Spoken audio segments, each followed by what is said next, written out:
And good morning. It's good morning from him and good morning from me. Oh, how we doing, guys and girls? Lovely to see you. Just wait for a few of you lovely, gorgeous people to pop in. We do these lives. If this is your first time to the channel, welcome. Consider subscribing, liking, and pressing the bell button for future notifications. But we do this live. We don't pre-record. We just do this together. All right. So we're going to be chatting about stuff this morning. What's been going on this week around the nut house that I call the UK. Everyone's living in a nut house nowadays, aren't they? Shirley Farrell, morning, darling. How are you? Cockney Patriot, all right? How we doing? Me old Fritz. Carlos, oi, saucy. Dorothy Allen, hello, doll. David Jenkins, oi, have a look. Nice to see you. Guys, you know what? How do you want to be seen in the world? How do you want to live? Do you want to live privately? Do you want to live in the public? Do you want to just be a slave all your life through the monetary system? What is it you want to do? And these are options that we have. They're all available to us. Morning, Jacqueline. Davey Wilson. Oi, gorgeous. How are you, mate? Nice to see you.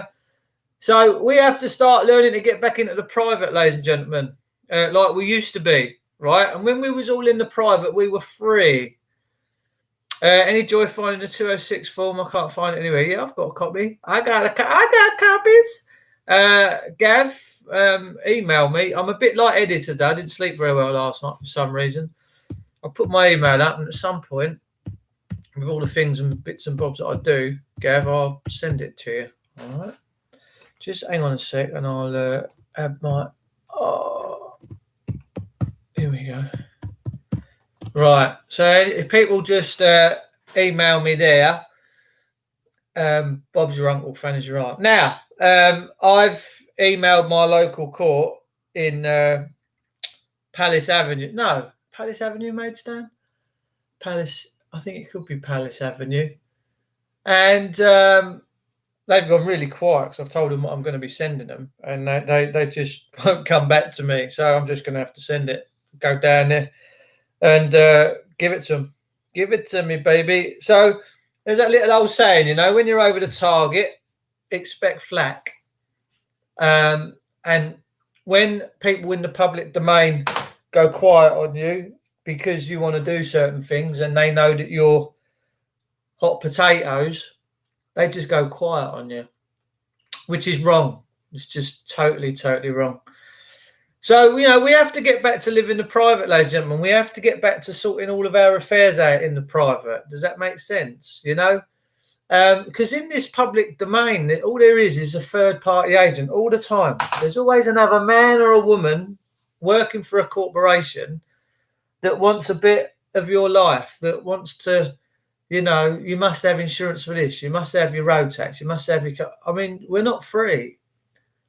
That's first and foremost, because when a man or a woman's free and they live in complete equity, they don't have to worry about them sort of things. They just deal with things as they go. Now, if you can imagine, right, and I'm a prime example of the fact that what happens to you when you start intercoursing with the system, when you start intercoursing with the tax man and all these other government agents, what you'll find is that you'll start building up and amassing a fortune where you can deal with things in the private, that you don't have to go through a private insurance company to make sure an injured party is recompensed. You don't have to. So if all families were just left alone, say like my ancestors, my nan, my granddad, their people before, if they were just all left alone and their fortunes and whatever it is that they had passed down through the family, pure equity, we wouldn't need all these public sector services, ladies and gentlemen.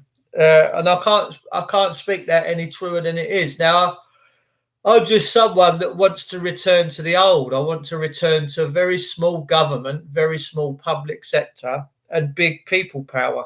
That's what we need to get back to.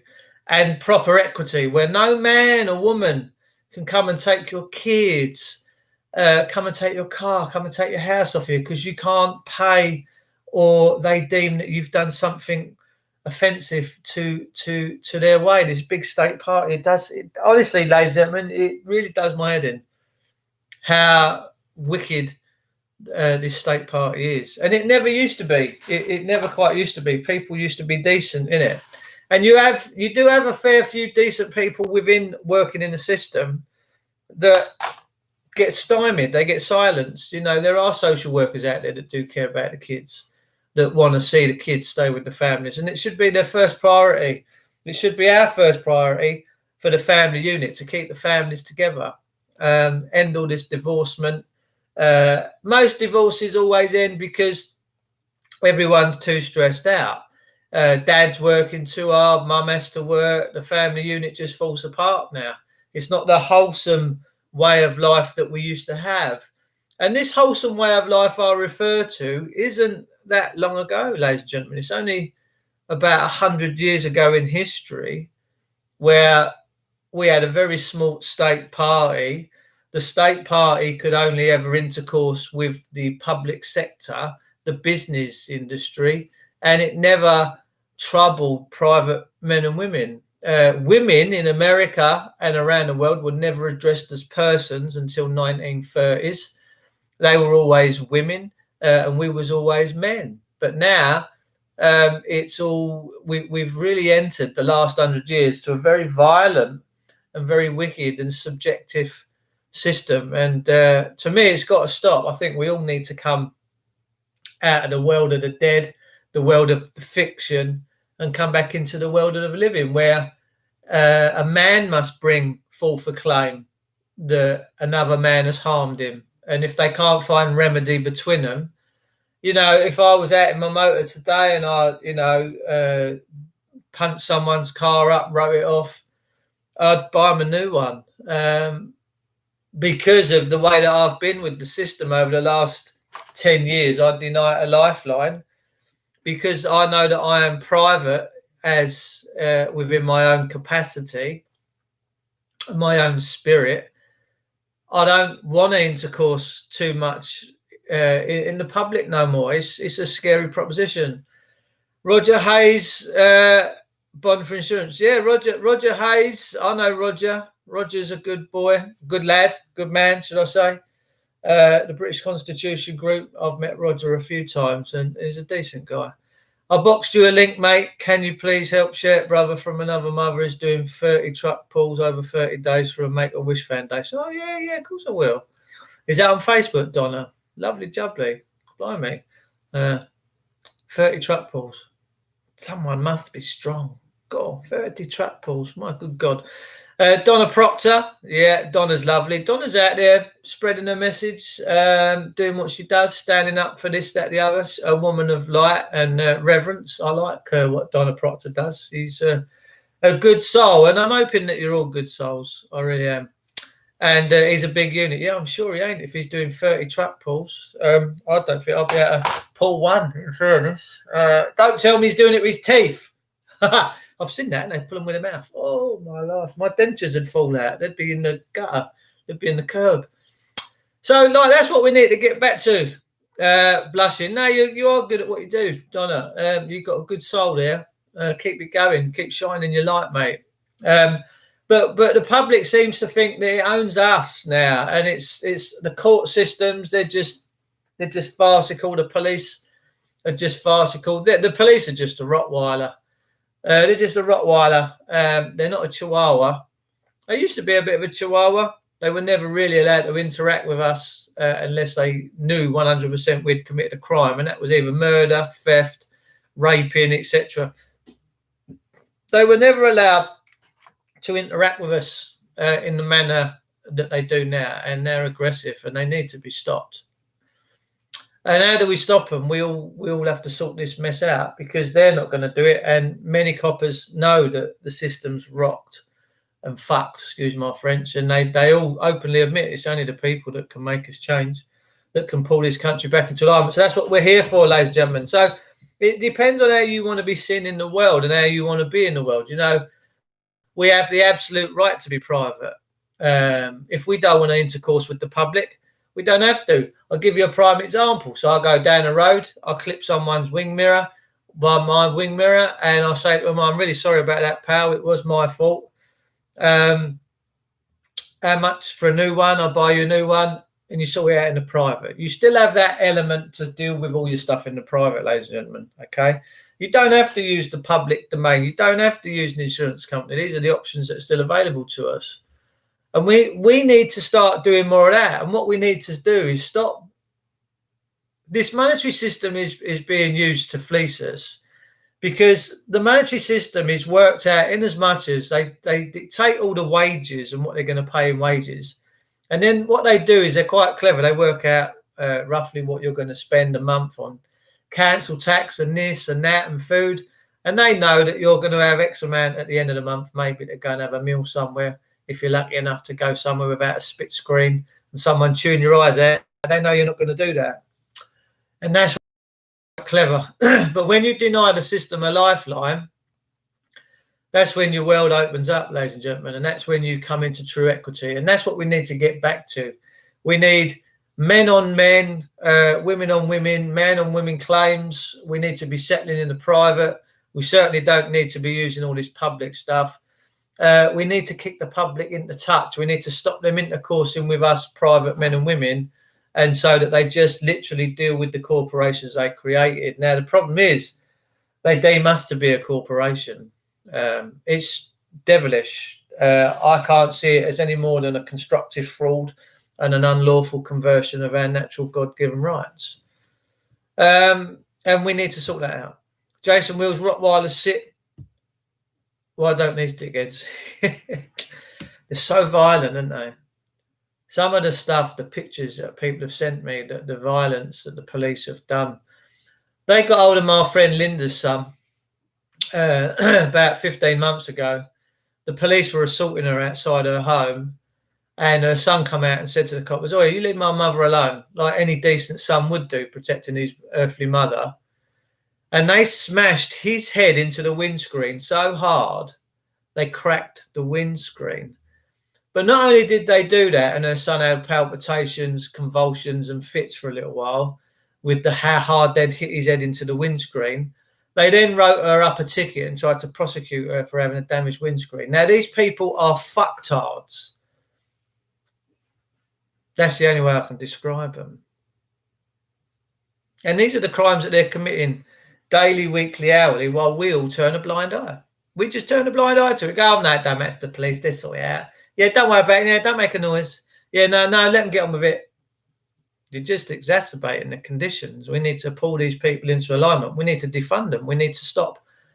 We need to stop intercoursing with them. We need to get back into the private. We need to shame these public servants that are harming souls and spirits of this realm. And for them to ever have got this illusion that they own us and control us all is nothing more than satanical. They actually believe that when they're handling a man or a woman now, that that's plantation, that's ownership, that's owned property. So that's why they're cuffing you, mace spraying you, bead, anal bead. They use a lot. I mean, there's no shortness of their weaponry and their arsenal. But they actually, the way that they go about and they intercourse with men and women is we fucking own you. You're owned. And I can't stand that. Because it bothers me immensely that anyone in this so-called public sector, civil servants, public servants, could ever deem to own us.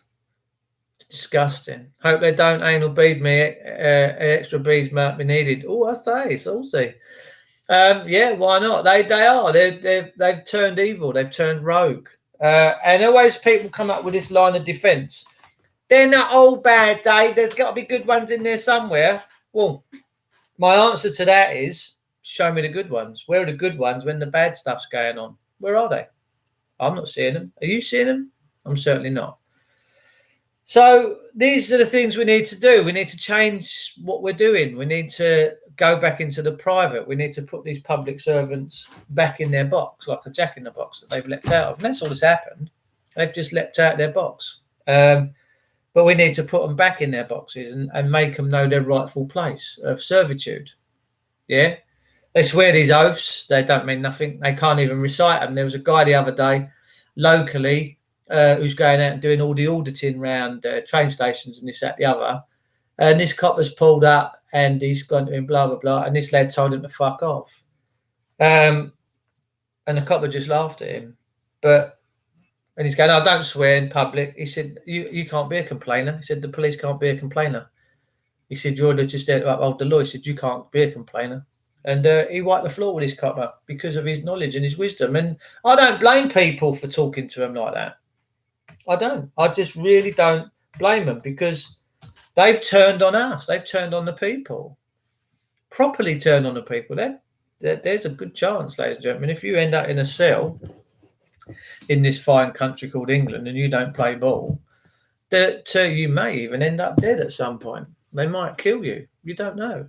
And it's so sad. It's just, I can't even bring my head to think that how we've ever got here, let alone that it's going on. How the hell have we ever got to this point where they're beating the bejesus out of us, robbing our children, robbing our cars, robbing our homes, leaving us on the street, leaving us destitute? They're like vultures circling around a carcass. They're wicked, and they've used fraud and constructive fraud and unlawful conversion, and it makes them all fraudsters. They're all fraudsters. And I want them to know that they're operating in fraud and all. I really do. Because it's not what God planned us all to be like and to live like, ladies and gentlemen, let me tell you. So I thought I'd bring these little peace ones to you this morning. I was only going to pop in here very shortly. I'll come back to you probably later today. But I want you all to think about what it is you want to do in the world now. You want to be seen. Hello, Bill. Afternoon, Dave. Can you email me the template of the EDP form? Yes, brother. I will do. I will. Have you emailed? I think I see you emailed the other day. I've been busy. I've been busy. So yeah, I will do that, Bill. No problem. We're living in tyranny. We are. Yeah, it's the modern day Gestapo. It's because we put our signature on anything. So I think I agree. Dave Jenkins, you got it bang on, mate. You go out to an actor, Bradley Pitt. All right, Brad. All right, son. How's it going? Can I have your autograph? And then, yeah, of course. Give his autograph. You don't ask for his signature, do you? Signature, when you break the word down, in the etymology of the word, is sign in nature. So when you sign all these things, but don't forget you was never given the verified facts. You wasn't told when you passed your driving test, and you was all excited. I know you was all excited about passing your test and getting out on them big wide roads, and to be taught how to travel and to drive and to take an automobile around is a good thing. However, one thing's not good is to have it taken off of you for no real reason, and to be having the triplex windscreen smashed in your face and dragged out, taken down the cells and beaten senseless. That's not a good thing. And if you was told that, and the examiner, when he said, "Right, I'm pleased to say, David, you've passed your test." I remember the day when I passed my test, 1980. Oh dear, 80. Yeah, a long time ago. If he'd have said to me there and then, "Right, you've passed," I was elated. My heart's going, "Oh, fantastic. I'll take a few girls out now and, get my free con." And yeah. And I'm thinking, and if he'd said to me, "Right, so all you need to do here is sign on this dotted line. But by the way, before you do sign, I'm going to let you know that you're giving consent to me to set my police on you and take your car, this, that, the other." I'll be like, whoa. That would be like me sending you all into a line enclosure blindly. That would be like me saying, opening up the gate and saying, "Go on, peeps, in you go. All that lovely grub over there on that table. Go and have a feast up. Go and help yourself." And in the background, all the lions come round you and eat you all. Because that's a constructive fraud, because I've not told you the truth, and I didn't tell you that the dangers and the pitfalls that lied before you, right? And I'm sure, even back then, when I was a young spunker, young man, I did say that out loud. I don't know why, but I did. And that man has said, "Right, you've passed your test. However, these are the pitfalls that might lay in front of you." I wouldn't sign. I'd say, "Thank you for confirming that I'm now okay to get around in my private conveyance, but I'm not signing that because of what you've just told me, and I don't agree to them terms and conditions," right? People need to wake Well, I mean, whether they ever will do, Lord only knows. I don't know. 1983. Oh, yeah, I was. So hang on. Let me work this one out. I was 17. I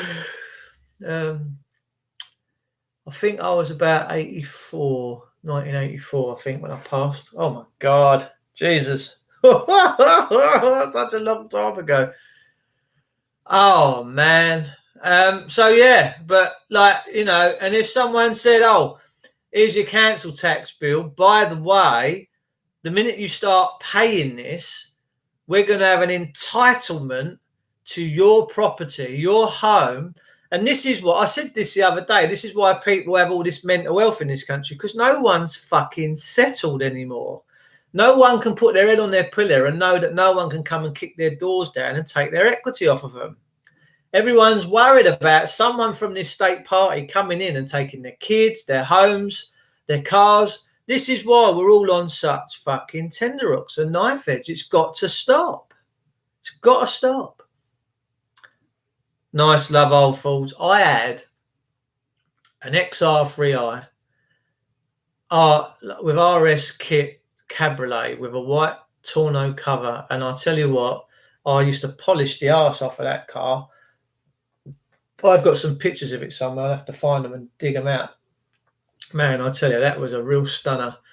And I got rid of it because I'd moved to a big house in Maidstone, and I only had a carport and a garage. I didn't have anywhere to put it apart from outside, and I was worried that it might get damaged, or my van might get broken into. But so I sold it reluctantly. But I have got a BMW convertible, 1992, I think, or 3.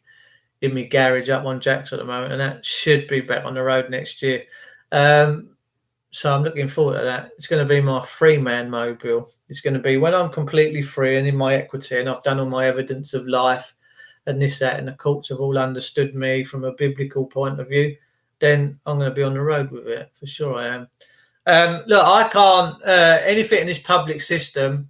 If I injured Mrs. Donna Proctor's property, then that's in the public, and it's only the public that can remedy that. You know, we need to get back to being private men and women, ladies and gentlemen. I can't stress this enough. We need to fuck the system off out of it. We need to use it for our benefit and our advantageousness. But when it comes to them claiming to own us, the sovereign people of this country, I tell you, my good God. I had a run-in with a German BMW, turned me over on the other side. Nothing changes, history just repeats. Oh, yeah, BM. People do drive fast in Beamers, I've got to be honest. But there ain't nothing like the sound of one of them 6-pot engines, let me tell you.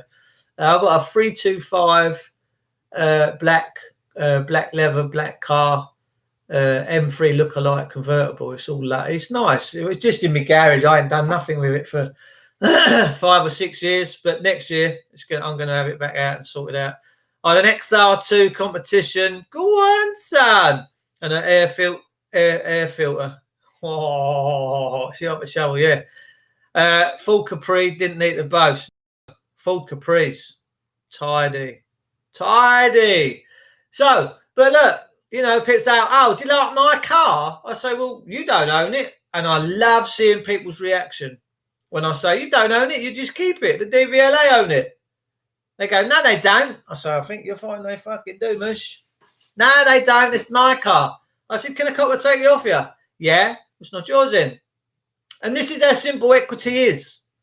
If a man can take another man's property, it's not fee simple, and it's certainly not your equitable property. It is a privilege. So your car's a privilege, your children are a privilege, your home's a privilege. Do you see the fucking mess we're in, ladies and gentlemen? Do you see it? I'm just here to try and bring back true equity to this country and its people so that we can be whole again. All right? Because if no one can take your car, if no one can take your home, no one can take your kids, you would not have all these head farts and be worried about this and that. And the only way we do that is by going back into the private. We do our evidence of life and we do our ecclesiastical deed poll. And it's so powerful. Trust me. Point of disabled people who offer public funded services question this to be offered in private. Look, all I'm saying is, right, if we all stop funding, can you imagine how much money Westminster Borough Council take on a daily basis? Their computer machines just turning over, raping the fucking arse out of the people of this country. If that was to stop tomorrow and families were to sit on their equity, give it a year or two, you'd sort all your affairs out in the private. You wouldn't need an insurance company. You wouldn't need to register your stuff because you just, right, okay, I've damaged a man's car, I'll repair it. You wouldn't have to go with a begging bowl and beg for all these privileges that the government offer through their privately funded corporations. Now, you have to understand all these companies, big insurance companies, have got a massive allegiance and work in alignment with government. And it's a swindle. We're all being swindled. Massively fucking swindled. So I just try and bring you truths. I try and bring you truths that you can understand and understand. And maybe they might make some positive ways in your life. You know, if you ever turn around to your local constabulary or your local council and say, do you own me? Am I your property? Where do you get the power to do what you're doing? They run because they know you're standing in true equity. They're standing as God created you. God created you to have true equity. Yeah? Simple. Have you seen all those new cars on a runway? No. Escort, no, because provided by Epstein so that paedophiles trust law versus public law. It's just equity. Equity. The man or the woman, when you stand and you're talking true equity, equity prevails because equity delights in equality, and we're all equal. A judge is no better than you, and you're no better than the judge, and that's how we're supposed to be. But we have this system now that seems to love a bit of slavery in this country. It's corporate slavery, nonetheless, and we've been willing participants in that fraud. So we need to change the game. We need to switch ourselves on, fix up, look sharp, and away we go. Ladies and gentlemen, I'm going to disappear. I've got stuff to be doing today. I've got to sort my tools out and put them back on my van from golf yesterday. Think about the words we say. Please share the video, like the content, and talk to your friends and your families, because we're in times now where this is our time. This is time for us all to wake up. So I truly understand that we need to do this, and we need to keep doing this, and we need to keep gently waking people up. And I'll come back to you a little bit later today or tomorrow when my head's not so messy. So I've hardly slept last night and I feel a bit washed out. But I felt compelled to come in and get this off my chest this morning so that you can all share in it. Take care, guys. See you later.